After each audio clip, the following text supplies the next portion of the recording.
اور تیسری بات کہ اللہ کی رضا کے لیے اتنی محنت کرو جتنا تم اللہ کے محتاج ہو. تو بھئی ہم تو اللہ کے بہت محتاج ہیں، اس لیے اللہ کی رضا کو حاصل کرنے کے لیے ہمیں پوری کوشش کرنی چاہیے. کہتے ہیں نا، ربا تو راضی تے سارا جگ راضی. جس بندے سے اللہ راضی ہو جاتے ہیں سارا جگ اس سے راضی ہو جاتا ہے، اور جس سے اللہ ناراض ہو جاتے ہیں ساری دنیا ناراض ہو جاتی ہے. یہ خزاں کی فصل کیا ہے فقط ان کی چشم پوشی. یہ خزاں کی فصل کیا ہے فقط ان کی چشم پوشی. وہ اگر نگاہ کر دے تو ابھی بہار آئے. جب رحمت کی نظر ہٹ جاتی ہے تو بس انسان کی زندگی میں خزاں آ جاتی ہے. جب اللہ کی رحمت کی نظر ہو جاتی ہے تو زندگی میں بہار آ جاتی ہے. دنیا کہتی ہے او جی دریا میں رہنا مگر مچھ سے بیر. اس کا مطلب کیا کہ اگر دریا میں رہنا ہو تو مگر مچھ کے ساتھ بیر اچھا نہیں ہوتا. تو بھئی دنیا میں رہنا اور دنیا کے بنانے والے سے بیر، یہ کیسے ہو سکتا ہے؟ تو ہمیں اللہ تعالیٰ کو راضی کرنے کی اتنی کوشش کرنی چاہیے جتنا ہم اللہ کی رضا کے محتاج ہیں. جب اللہ تعالیٰ کسی بندے سے خفا ہوتے ہیں تو پھر اس کو تگنی کا ناچ نچا دیتے ہیں. سونے کو بھی ہاتھ لگاتے ہیں تو مٹی بن جاتی ہے. ذلتیں ملتی ہیں، انسان گھر بیٹھے بٹھائے ذلیل ہو جاتا ہے.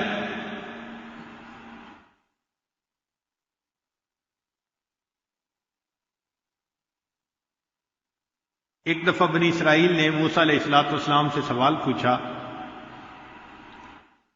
حضرت ہمیں کیسے پتا چلے کہ اللہ تعالیٰ ہم سے راضی ہیں؟ تو حضرت موسیٰ علیہ السلام کو طور پر گئے اور انہوں نے اللہ تعالیٰ سے سوال پوچھا، اللہ میری قوم پوچھ رہی ہے کہ کیسے پتہ چلے کہ آپ ہم سے راضی ہیں؟ تو رب کریم نے جواب میں فرمایا کہ اے میرے پیارے موسیٰ علیہ السلام، یہ کام تو آسان ہے.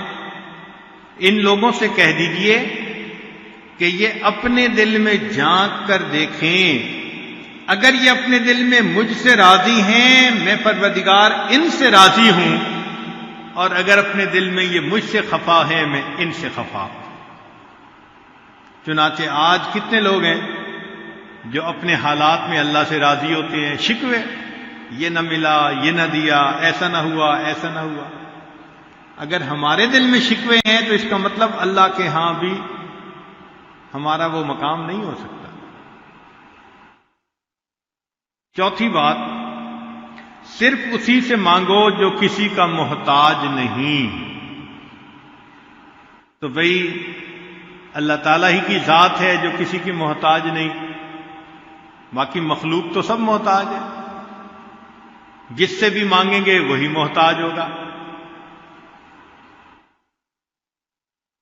تو محتاج سے کیا مانگنا؟ کہتے ہیں کہ ایک آدمی تھا تو وہ گیا بادشاہ کے دروازے پر.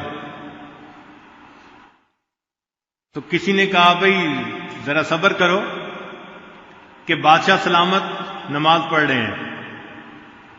وہ رک گیا.